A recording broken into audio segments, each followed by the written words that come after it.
राष्ट्रीय महासचिव और हमारे गठबंधन की ओर से हरियाणा प्रदेश के मुख्यमंत्री के उम्मीदवार श्री अभय सिंह चौटाला जी का भी तहे दिल से धन्यवाद और आभार प्रकट करता हूं।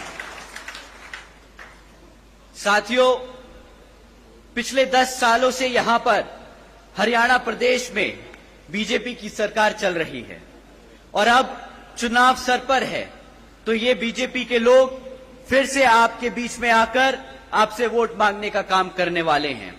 परंतु साथियों, इस बार आप सबको वोट डालने से पहले इनसे कुछ जरूरी मुद्दों पर सवाल करना बहुत जरूरी है। साथियों, मैं आपसे जाति और धर्म के आधार पर सवाल करने को नहीं कहूंगा। मैं आपसे कहूंगा इनसे सवाल जरूर करें शिक्षा पे, रोजगार पे और यहां हरियाणा में बढ़ती हुई महंगाई पे।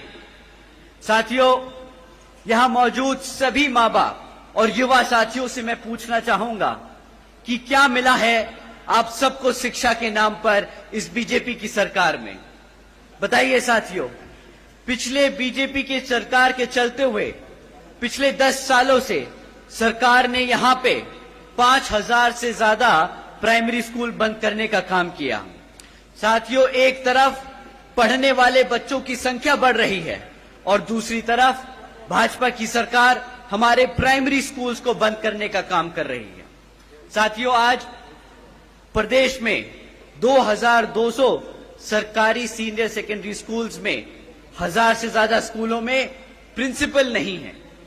साथियों, जब आपके बच्चों के स्कूल बंद कर दिए जाएंगे और जब उन स्कूल बचे कुचे स्कूलों में और अगर पढ़ाने के लिए शिक्षक नहीं होंगे, तो आप ही बताइए कि क्या यहां हमारे बच्चों के भविष्य से खिलवाड़ हो रहा है कि नहीं हो रहा है?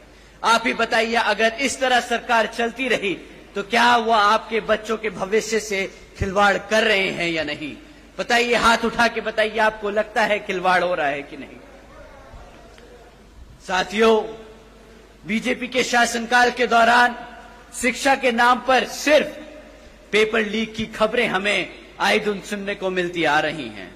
साथियों, ऐसा कोई भी सरकारी डिपार्टमेंट नहीं बचा जिसकी भर्ती के परीक्षा के पेपर पिछले 5 से 10 सालों में ना लीक हुए हों। आप ही बता दीजिए, जो हमारे युवा साथी आज यहां मौजूद हैं, आपने कितनी सरकारी नौकरियों के लिए परीक्षा दी और कितनी आपके परीक्षाओं के जो दिए हुए पेपर हैं वो लीक हो गए और आपको नौकरी नहीं दी गई? बताइए, यहां मेरे जितने भी युवा साथी हैं, हाथ उठाकर बताइए। साथियों, हकीकत तो ये है कि बीजेपी हो या कांग्रेस, दोनों ही पार्टियों ने हमारे